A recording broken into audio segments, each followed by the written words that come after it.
Commonwealth versus James Hurst. Are you James Hurst? Yes, sir. Good morning. No, sir. What is your last four digits, your social security number? 2119. Okay, we're here on 22 CR 0013 and 22 CR 0038. Both of them are probation revocation. What does the Commonwealth have to say? No, this is his motion for shock, Your Honor. I know. Wrong on the docket then. Okay, go ahead, Mr. Poindexter. Your Honor, Mr. Hurst, pled guilty to theft by unlawful taking and trafficking in controlled substance in two different cases. He received 5-year sentence, probated for 5 years. He entered a long-term treatment program April 25th of this year, or I'm sorry, May 13th. And he made it all the way to phase 3 of ARC. I believe he had, how many days was it? 130 something plus days, 130 days. Yes, sir. And he had injured his leg or his foot while he was there. And he felt that they weren't giving him proper treatment. And so he advised them that he was leaving, and then he did leave. And then he contacted ARC in Lexington. It's called ARC Anywhere, but it was in Lexington to see if they would go ahead and finish him out, kind of in an outpatient basis. The court here revoked him, and he's asking for shock probation. His father is here, who's 93. He was allowed in ARC to have a day pass. Was it Saturday and Sunday? I went home Saturday and Sunday Okay. for 10 hours each time. So he was able to do that before he left ARC and was helping his father. And so he's asking the court to give him just one more chance. What does the And Commonwealth have to say?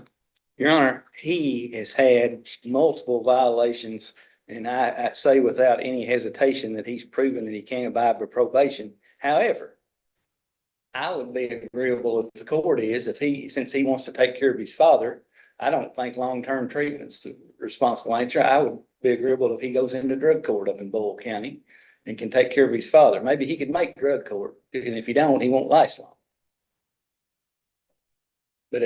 So that'd be my suggestion. And he would agree to that, Your Honor. He says that he's been sober the whole time since he got into ARC. I've said. Well, you've been sober, but you haven't been compliant. Yes. Okay, don't say anything else. You're in pretty good shape right now. So, but, sometimes it's time to step back and punt. Is that, where's your dad at? Mr. Hurst? You think you can keep this boy in line? Do the best I can, sir. Well, that's good enough for me. Okay, we're gonna send you to drug court. I'll refer you to drug He'll court. have to get assessed here probably, and he'll have to be transferred up there before he can be released. It'll take a little while to do it. So I'm gonna refer him to drug court, see if we can get him back up there. Keep an eye on him for me, okay? I'll keep you right next door to me. Okay, okay. Well, he won't get it out today, but it'll be a few days to get it lined up, okay? Thank you, sir. Okay, thank you. Okay, submit the order. Thank you, Your Honor. Yeah, Thomas O'Donnell. Your Honor. Good morning. Good morning, Judge. Is Mr. O'Donnell here? Should be.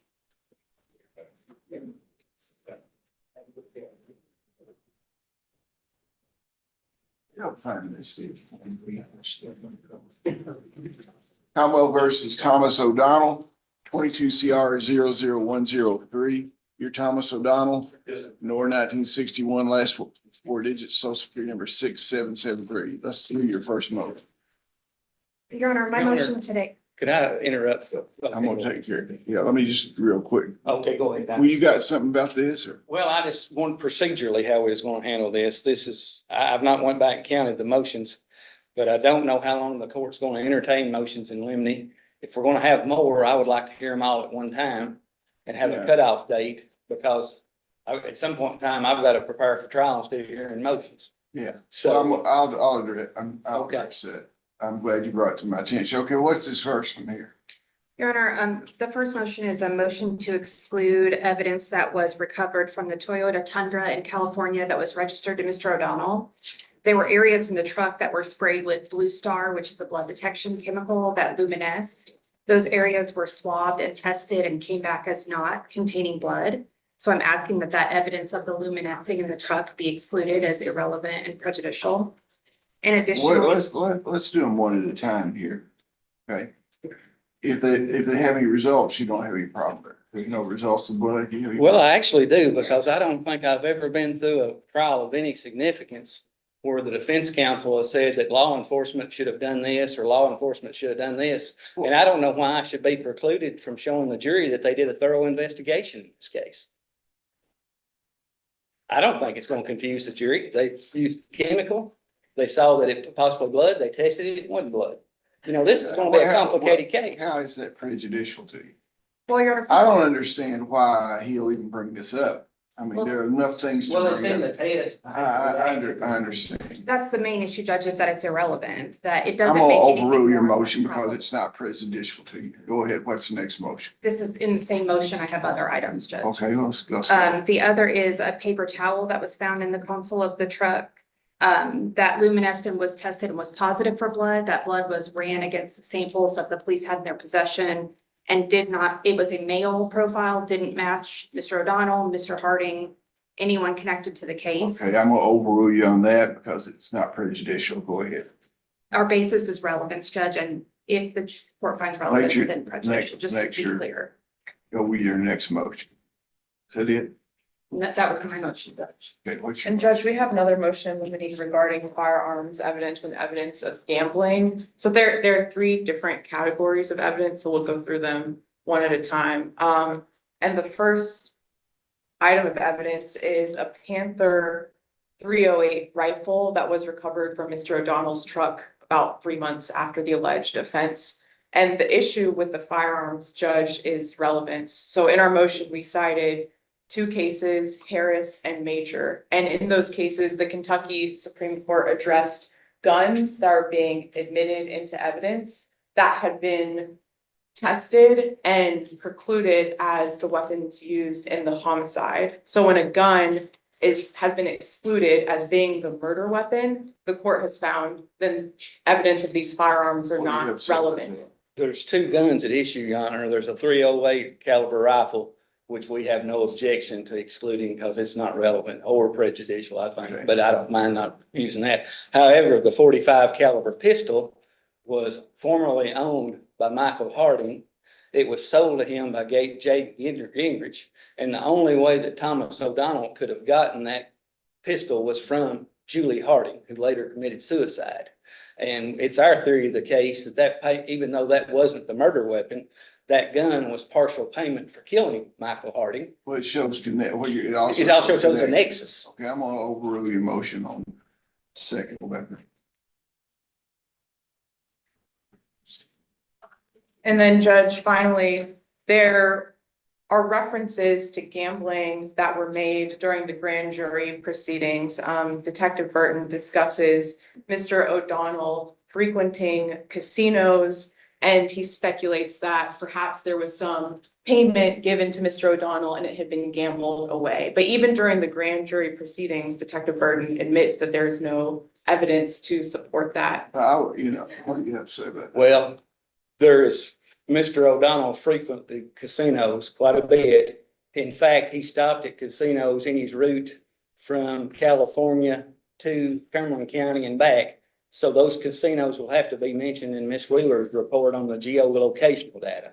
Now, as regards the gambling activity, we know from investigation that Julie Harding had at least about $160,000 in cash on her, including other cash.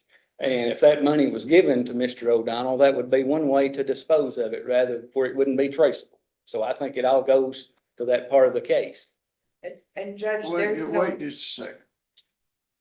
What do you mean it would be a way? to Well, that's- dispose of it? that's Wait, why- let me ask my question. Oh, sorry. Most time I've seen, money disposed of at casinos, it's not traceable because you don't ever see it again. That's correct. I said it's untraceable. And so if Well, you he's don't got know. if he's supporting a gambling habit, that's another motive for getting this money from Julie Harding. Well, do you know he has a gambling habit or he just goes? Well, we ought to He have an might hour. play- Well, you might pay nickel slots. You don't know what he's playing there. You know what I mean? It's possible. And Judge, in terms of the actual gambling activity, there's no evidence of a transaction. There's no evidence of him spending a substantial amount of money at a casino during this time. And so that kind of Well, evidence. I would have to say that you need to you'd have to establish that to make it relevant. I think you got a good point there. If they show that he had a large gambling debt that was taken care of, or he had gambled a lot of money during this time period, you know, it's not just speculative. It could be something that a reasonable person could, you know, do. So unless you can lay that foundation. But that's not going to prevent us from using these locations. No, Okay. the locations are okay. Okay, now what else do you have? Judge, I understand that as to the location, just for the record, our argument as to the locations was because they still invite these moral judgments about gambling in general, there's a neutral Are alternative you living way. under a rock? You think anybody has any moral judgments about gambling? You know, all these people are playing sports bets everywhere, everything, but you know, they can do the locations. You can do the locations, so-and-so hotel or this or that, or where you stay. It doesn't, they don't have to identify them as casinos. That's fine. But I don't know. I guess you think because you're in a rural area that people don't gamble? I'm just, that's, go ahead. What's your next motion? Your Honor, that addresses the two motions we filed. The other issue that we wanted to raise again for the court has to do with the expert report from the Commonwealth related to this geolocational data that they're referring to. We still have not received that report, and I don't know if the court is willing to impose a deadline for the production of that so that we can prepare for trial. Yeah, Detective Burton has either emailed or spoken with Elizabeth Wheeler. She works for the FBI, doesn't work for the Commonwealth Attorney's Office in the state police. She says she will have that report by the end of December. It has to be, we have to review it, and it has to be peer reviewed before it can be sent out. Why is she saying the end of December? I mean, just because she can? I don't know. Who does she work blames, for? I don't know, Mr. Burton talked. Yes, sir. I spoke to her yesterday, afternoon on the phone, and that was just the timeline she was giving me. What agency she work for? She's an agent with FBI. She's actually in Brooklyn, New York, I believe. Is that right? Yes, sir. She'll be traveling to the trial. And the trial is when again? April 27th. So that's I 4 don't months. I don't think that's prejudicial to wait to the end of December. If you don't have it by the end of December, you come back down here, and I might try one of these injunctive orders that these federal judges do to see if they pay as much attention to them as that. Okay, what else do you have? That's it for Mr. O'Donnell. Okay, now I think the Commonwealth makes a big valid point here. You know, y'all need to get, we don't need to be here every month on a new motion as far as to exclude things. I mean, you need to get, we can set a date and I'll give you everything that you want. But it's kind of like string betting. I mean, it's just a stream of consciousness that things I don't understand. We don't need to be here every month doing this. You look like blank. Is it usual that you come every month to court on a case and nobody else is doing this? And I've been practicing for 50 years, almost 40-something years. And I've never seen these motions and limiting things spread out like this. I mean, what's the explanation? Judge, we're preparing for trial, so we're filing relevant motions as they come up. And I mean, this is normal for us, so I don't really. I have a don't doubt response to that. I had a feeling it's normal for you, but it's not normal for here. I'll continue to address your motions as you file them, but you ought to consider other people's convenience too, as far as these witnesses and other people and transportation of your client, and try to do as many of them collectively on particular days instead of doing it so often, okay? Just as a convenience and a courtesy to the Commonwealth. They've got other cases too, as you probably do. Thank you very much. Thank you, Judge. Yeah. I don't know what I swear those two are about. Y'all want to come around here? Okay, y'all might want to come around here. Yeah, and I guess we'll go to the out of custody document. Y'all want to raise your right hand. You solemnly swear or affirm that you conduct your business as members of the grand jury of the Cumberland Circuit Court and keep all matters confidential, that you hear in there, that you protect and defend the Constitution of the Commonwealth of Kentucky, United States of America. Do that? Thank you very much. Go with the bailiff.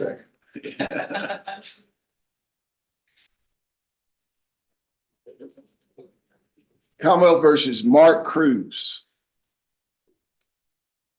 He called the office on the 18th. It said You what? He called the office on the 18th. He said that he didn't want to be building her.